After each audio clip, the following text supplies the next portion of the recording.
When believers argue that God exists, I want to know the mistakes they make.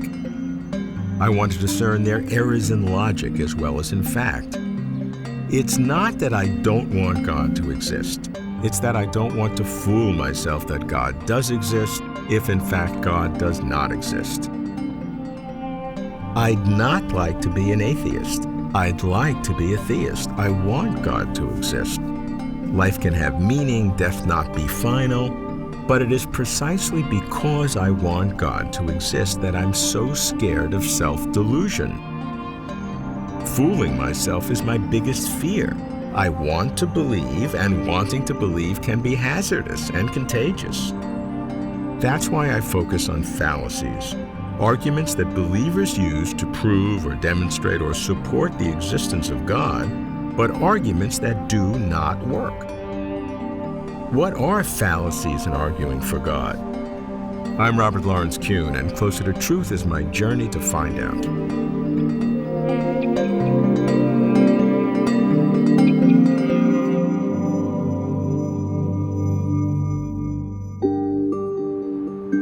Some say that the way to God is through faith, not reason. Maybe so, but I have no choice. My way requires reason, which is why it is important for me to find fallacies.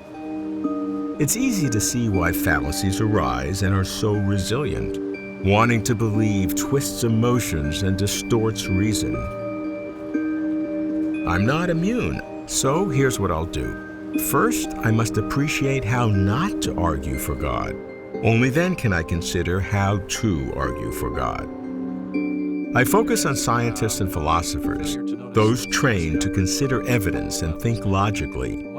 I focus further on those who believe in God, not now to ask them why they believe, but rather to find out what they think are fallacies in trying to defend God. I begin with a believer who is one of the world's most distinguished medical scientists. I go to Bethesda, Maryland, to the National Institutes of Health to meet its director, Francis Collins.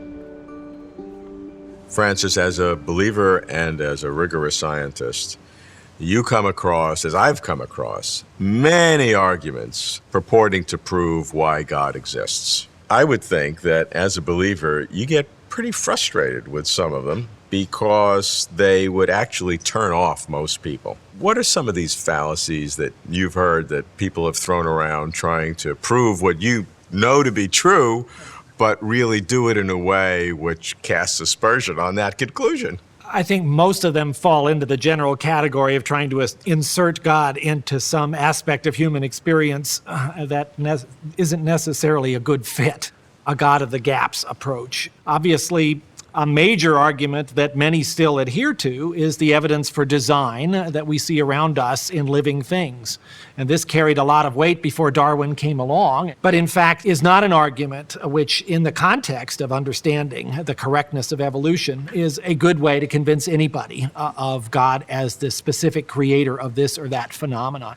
A version of that is the argument of you have to believe in God because of the beauty of this particular landscape or this flower. I see as a believer that those are in fact beautiful things, and I see God's hand in that in a general way, but I don't see God's hand in having made it possible for that flower to have that particular beautiful pink pigment in its petals. That is something molecular biology can do for you.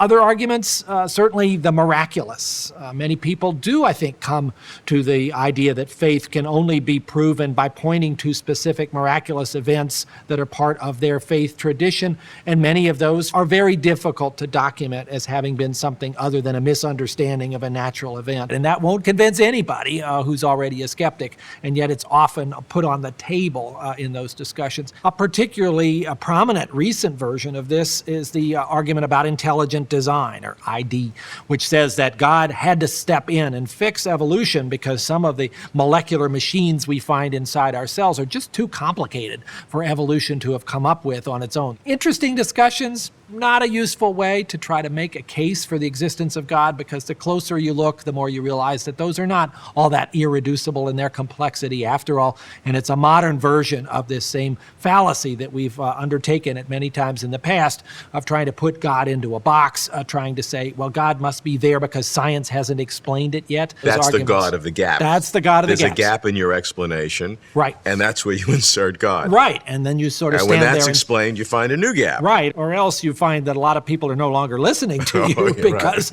you made this strong argument that that's where God was and Yeah. you were wrong, and so why should they pay attention They the all next went time? home. Yeah. Thank you, Francis. This is why believers should purge their apologetics of fallacious arguments for the existence of God. God of the gaps is one of the major fallacies affecting perceptions of God, and I pursue its biological expression with a leading biologist who was formerly a Dominican priest.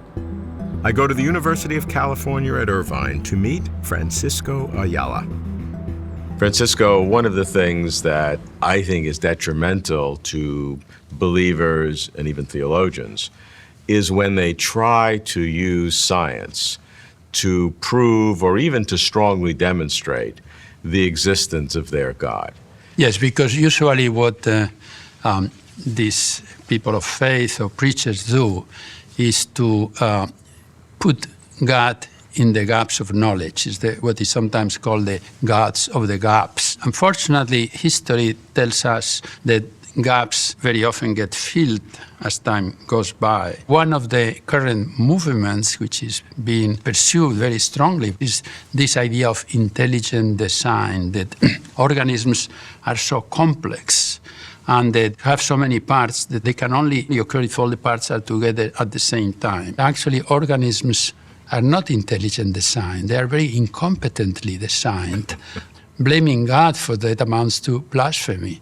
The number of defects that organisms have, it's not just that they are not perfect, it's that they are dysfunctional. We have too many teeth for the size of our jaw. We understand why that happened in evolution. As our brain was growing, the jaw had to become smaller.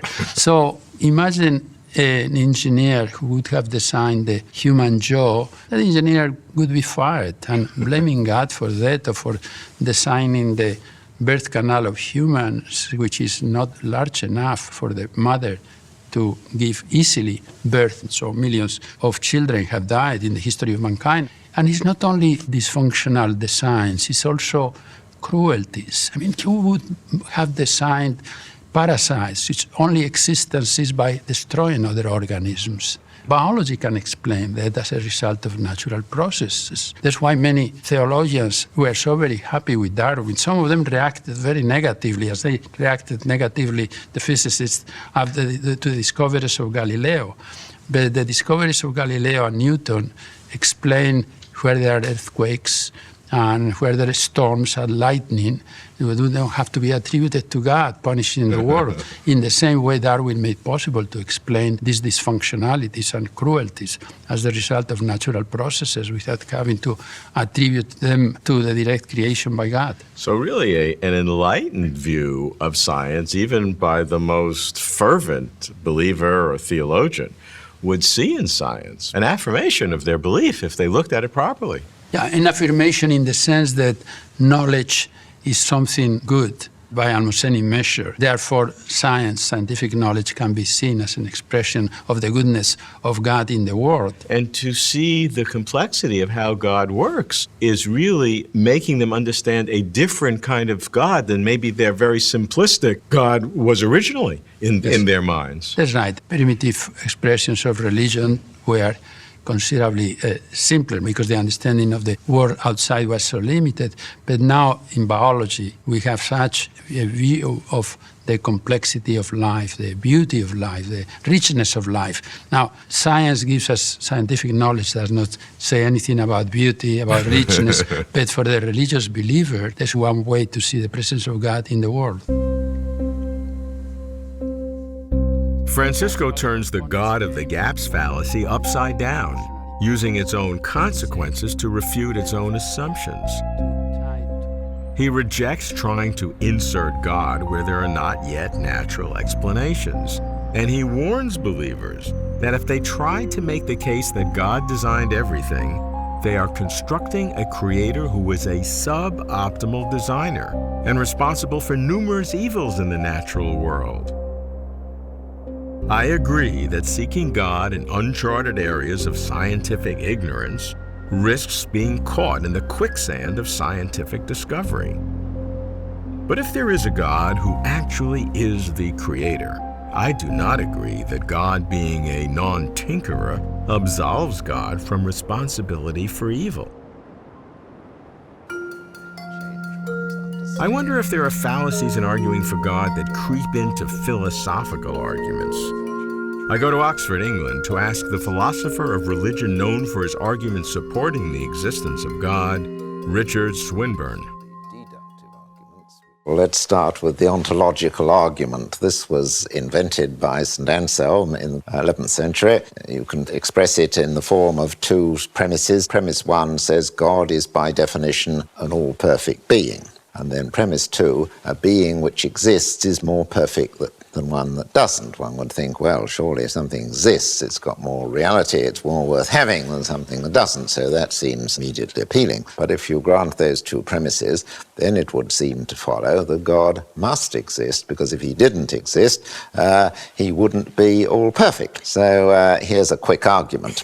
What's wrong with it? Well, I think both the premises are ones you are not justified in putting forward. It looks as if, well, God is an all-perfect being. It's just a matter of definition. But the issue is, does that presuppose the existence of God? As it were, is it saying, well, there is this object God, and what constitutes this object is being all-perfect? Or does it mean just if there is a God, then he is all perfect? Well, if you're not to beg the question, it must mean the second. But if it means the second, then the argument just concludes if there is a God, then he exists, and that's not particularly worth having. The second premise is also open to question, because you can't really compare things unless you suppose them already to exist. And then you can say one is better or bigger or worse than another one. But you can't compare things which you acknowledge one of them exists and one of them don't, because if a thing doesn't exist, it's not there to be compared with, and therefore that can't be asserted either. So neither of the premises can be asserted, and therefore the conclusion doesn't follow. So, okay, what about the argument from morality? Yes, a lot of people these days are apt to say, well, if there wasn't a God, things wouldn't be right or wrong, and so on. So we've got to assume, and since they obviously is right and wrong, there must be a God. Yes. That seems to me clearly false. I don't think we would have any understanding of goodness and so on if we didn't recognize, well, it's bad to torture children and it's a good thing to feed the hungry.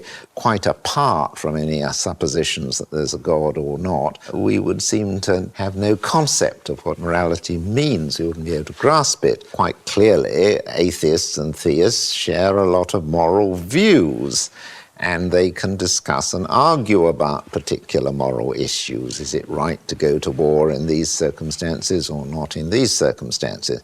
But that presupposes they've got a common armory of concepts which they can use to put forward their propositions and affirm or deny them. But that couldn't be the case if the very use of a moral term presupposed the existence of God. And so I don't think you can argue from morality to God. So the discontinuity between the existence of morality and its lack of capacity to infer or prove an existence of God is caused by the fact that morality has an independent, necessary existence? Yes, indeed. Whenever anything is wrong or good, there is a reason why it's good. Things can't just be good. They have to be good for some reason. Why is it bad, for example, for me to kill you? Well, because killing ends life and I can't bring you to life again. Okay, so there are necessary truths of morality. Sure, and they exist independent of God. Yes. And so by something existing independent of God, that means that whatever that is, you cannot use that to infer the existence of God. Indeed not. If something is a necessary truth, it's a necessary truth whether or not there's a God, and therefore it doesn't give any evidence one way or the other. Richard's rejection of the ontological and moral arguments means he distinguishes arguments for God that he believes do work from those he believes do not work. This encourages me to consider more seriously the workable arguments, but this doesn't convince me, of course. My point here is not to debate the merits of various arguments for God, but rather to seek categories of fallacies among those arguments. For the ontological argument, the fallacy is faulty premises that hide logical traps and lead to unwarranted conclusions. For the moral argument, the fallacy is relying on things that can exist anyway, even if there were no God. So, expanding my search, what are other kinds of fallacies? I meet a philosopher of religion who argues against a personal God, John Schellenberg. I would like to focus on a couple of oversights that I see in recent argumentation for theism. One has to do with the distinction between scientific and personal explanation. What some people have been arguing recently is that there is this important distinction. Science can explain a lot. But when it comes to why there is a world at all, for example, or why there are the highest level laws of nature and so on, we need to go to a non-scientific explanation, specifically a personal explanation. I mean, we explain various things in our own lives by reference not just to the kinds of things that biology and chemistry and physics are about, but also our own intentions and our beliefs and hopes and so on. So we might similarly apply this at the metaphysical level. We might say that God's intentions, God's beliefs and will and so on can be used to explain the universe. This claim says that in terms of causation, there are two fundamental types of causation in the universe. Scientific and personal. And my point about a mistake or an oversight is precisely this, that the contrast should be between scientific and non-scientific modes of explanation, not between scientific and personal. Personal explanation is perhaps just one instance of a certain type, which we should call non-scientific explanation. So people move perhaps too swiftly to thinking that if science can't explain something about the world, well, then it must be somebody's intentions that we can appeal to explain that bit about the world. It might be that there's just a whole host of different non-scientific forms of explanation, many of which we haven't even conceived of yet, because we're still at a very early stage of inquiry. So personal would be one kind of non-scientific. Certainly, yes. But your point is that it doesn't exhaust the set. Right, and it's often treated as though it does. Yeah. And that's how we sort of stay at a certain early stage instead of moving further. And right? that gets you quickly to theism, because right. theism is the personal and especially God. if you already believe in theism, you think that there is a personal God, and you say, well, if it's not science, well, it must be this personal God of mine who explains this. It's very natural to go there, but as inquirers, we need to think more rigorously, and to do that, we have to contrast scientific explanation with non-scientific. So that's one sort of problem or fallacy or mistake or oversight. Okay, another has to do with the concept of simplicity. Some theistic philosophers recently have been arguing that theistic explanations are preferable to others because they posit this very simple being. God is one thing, okay? The universe is this huge, complex mess of things, all right? So we should posit God, this simple being, one thing. But here there is a failure to notice that simplicity operates on at least a couple of levels. In one respect, we might say we don't want any more entities than we need. But in another respect, at another level, we are going to say we don't want any more types of reality than we need to explain things, okay? So at the level of types, the atheist has a rejoinder. The atheist can say, look, now you've got two types of reality. You've got physical reality, which I'm exploring through science, and you've also got this other non-physical, immaterial entity. Sure, it's simple, but it introduces a completely new dimension of reality, whereas on my perspective, this materialist perspective of mine, there's only one type of thing, and that makes my view simple in a way that yours is not. So the materialist can defend that move by reference to simplicity just as well as the theist can. It's just that there's a different level of simplicity that she is going to emphasize, namely the number of types being few, and in this case just one, okay? So there's a simplicity-based rationale for the materialist to resist the theist's simplicity-based appeal to God. There is this important distinction. Science can explain a lot. John shows how a simplicity argument for God can cut both ways.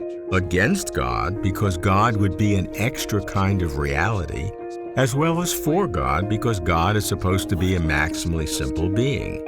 This is the fallacy of belief bias, where a predisposition to a certain belief will constrain evidence or coerce thinking to confirm that belief.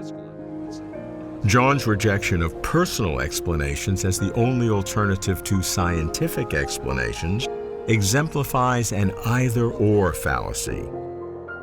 Premise: either X is true or God exists. Conclusion: if X is not true, therefore God exists. Either-or is a fallacy because it masks innumerable other possibilities. The options are not just X and God. Also known as the false dilemma or black and white fallacy, the either-or fallacy is a theological favorite. So I explore it with the publisher of Skeptic magazine, philosopher of science, Michael Shermer. The either-or fallacy, that here's a problem in nature, evolution can't explain it, therefore intelligent design explains it, or creationism explains it. Well, it's possible that evolution is wrong. The theory could be flawed in some deep way, and therefore theory A is wrong. But theory A being wrong doesn't make theory B right. Theory B has to stand on its own, regardless of theory A. So intelligent design theorists and creationists have to have positive evidence in support of their theory, not just negative evidence against the theory of evolution. So the fallacy comes from the original formulation of the question, of saying it's one way or the other, Right. and this is the way the world is. And so once you form the question that way, you're in the fallacy. That's right, from already. the beginning. Also related to these is this sort of argument from personal incredulity. I think this is a deep one that we all have. I personally can't think of how this could have come about in some natural way. Therefore, there must be some other explanation. Maybe you are just not smart enough, or maybe you have just not thought of it and haven't done your homework enough. So additional fallacies I find with these kinds of arguments, what I call Hume's maxim, or what's more likely, the miracle or the description of the miracle being a very human biased process. Hume said, when I hear a story about a dead person coming back to life, I think, well, what's more likely, that a dead person actually came back to life, or the person who thinks he saw that happen was biased in his thinking or misperceived? We have a vast experience with humans being deceitful or self-deceitful and misperceiving the world, and we have no experience of dead people coming back to life, so that's more likely.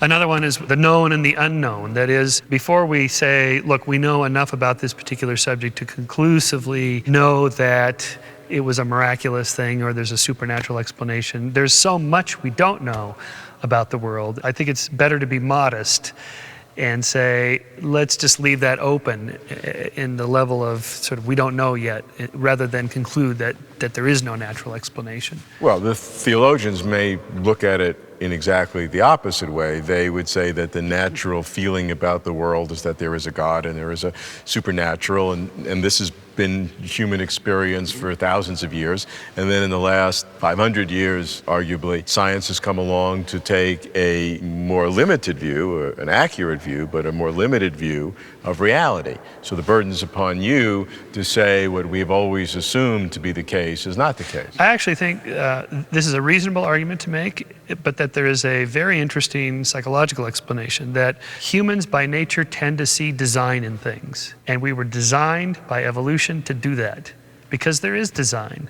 It's functional adaptation, which is how evolution works. So I am willing to concede the point that there is design in nature. And evolution was the bottom-up designer, not a top-down designer from God. Either way, I think we evolved to find design in nature. It's there. It is there.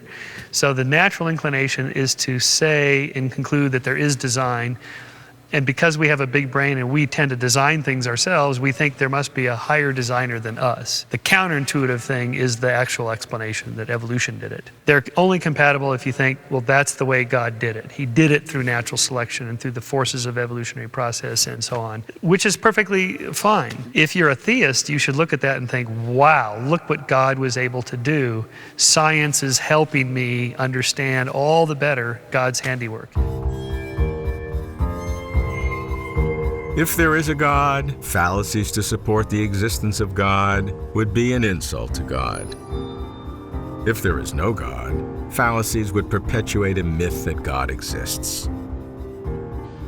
If you believe in God or want to believe in God, then you have a higher obligation to beware of fallacies. Watch out for these. God of the gaps. If there's something we don't understand, then insert God to explain it. false premises. If assumptions about God hide logical traps, then good logic will yield false conclusions. Necessary truths that prove God exists. Anything that's necessary will be true whether or not God exists. Belief bias. If you have a prior belief, then you will likely select evidence that conforms to that belief. Either-or arguments like Darwinian evolution or creationism. Ultimate explanations are scientific or personal. Personal incredulity. Just because you are awestruck doesn't mean that God is the answer. Fallacies and arguing for God are enemies of God, if there is a God. Watch out for fallacies to keep closer to truth.